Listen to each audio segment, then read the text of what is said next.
on my side of the room. Yeah. And sometimes the music has questionable language. Ah. And so I hit the mute buttons over here just to make double sure. And then every morning when I come on, I forget to unmute myself.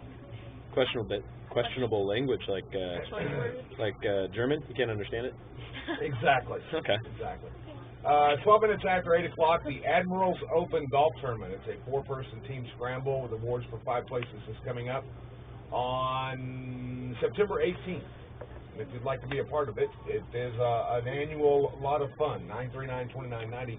Also like to announce that the races that we're playing this weekend have been canceled, the motorcycle races. So there you go.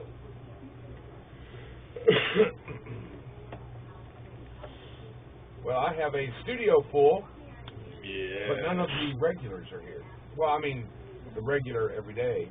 Chad's kind of a regular. I am kind of a regular. Yeah. I love when I come in here. It's so much fun. So, introduce all of your special guests, because you have 3. I have 3. We have Richard Wagner.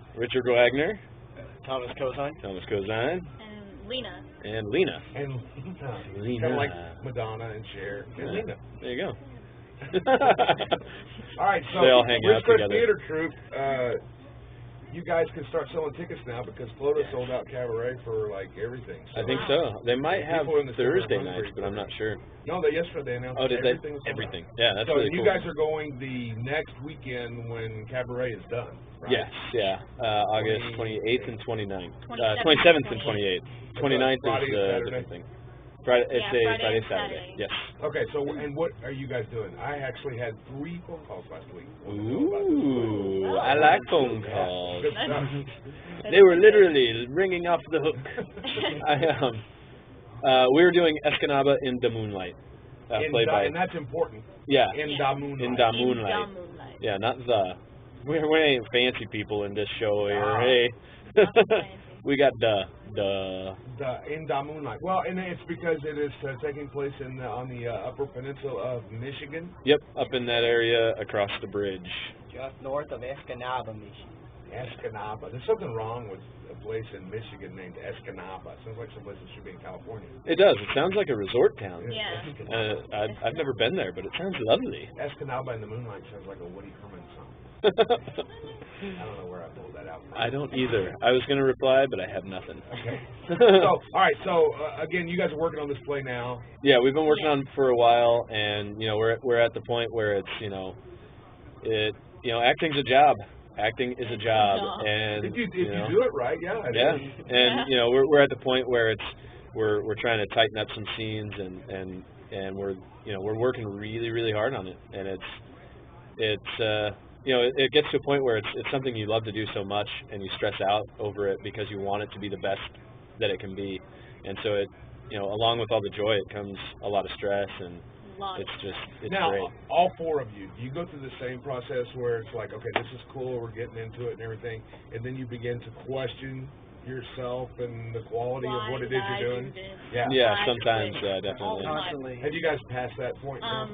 No, or are you there? We're there. That's the point we're at. We're like, man, we go back and forth with each other. Am I stepping on your toes? Should I stand back and that's what makes it really good. Yeah, and that's one of the hard things with this play is there's a lot of talking over each other because they're up in the woods camping, and they all have these egotistical personalities, I guess, and when you're an actor to talk over somebody, it's really hard because it's their time to talk. But in this play, you're supposed to do that, and so you kind of start not caring about them talking. You just talk over them. It's like whatever, man. Well, which sometimes seems natural because that's what I just did it to you. That's what we all do. Exactly. How much does it make it easier or harder being in the USO building in a smaller venue like that? Well, what makes it really hard is with the RCT troupe and us being so new is we don't actually have like a place to call home to rehearse because we've got the USO building where we're having the show, but the USO building is open to all these other things. Yeah. So right now we rehearse in a carport. Yeah. We have our set built in a carport. Nice. I like it. And so we've measured it out so we know how much it's going to be, and we're not actually going to work in the USO building until a week before it opens. So it's going to change, and right now the way it's set, we're looking up. Where we're rehearsing is down, and we've got a porch that's set up. so we're kind of looking up to where our audience is sitting, and it's going to be the exact opposite over at the USO building.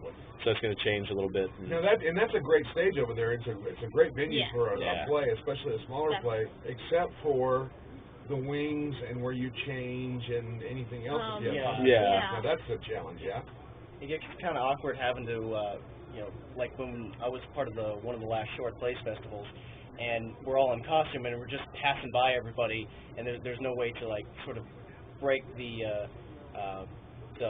oddness of it, because usually no one ever sees you, and then here you just walk it up and it's just, it sort of breaks the magic of it. So that's kind of weird, but you can't exactly go outside because sometimes it's too windy and all that stuff. Yeah. Rich grist wind. So it's a great place, and it's a great place to go and watch a play because of the fact that it is so small. And to me, it really brings back, because it's such an old building, and because it was built in the time when plays and stage were really important. It lends itself to that. Like I've said before, up at the college, it's more of a lecture center, and we worked around that, and we did very well with that. But actually having a raised up stage and the echoey, I don't know, I enjoy it. It's a very old building, and I'm kind of one of those people that really like, although I enjoy my technology, I really like older things as well. Just it feels more grounded and more natural and more real. I just want to take a minute and thank all of you and everybody that does this, and I know there have been some huge hurdles that everybody's had to overcome with at least the education portion of the theater arts. The fact that we continue on, and people in town are very receptive to it, and they're starting to support it now. I think even more so than before, because of the challenges that you guys had to overcome. I think so, yeah. I think with the challenges we had, we became very vocal about what we were really doing and how hard this is. We don't just go and play. Hey kids, let's put on a show. Yeah, it's not like that at all. People think that what we do is just an entertainment, but it's not. You take it very serious. We do. We take all the pain so that you are entertained. So come and laugh at our thank you, Mrs. Frostberg. We appreciate it.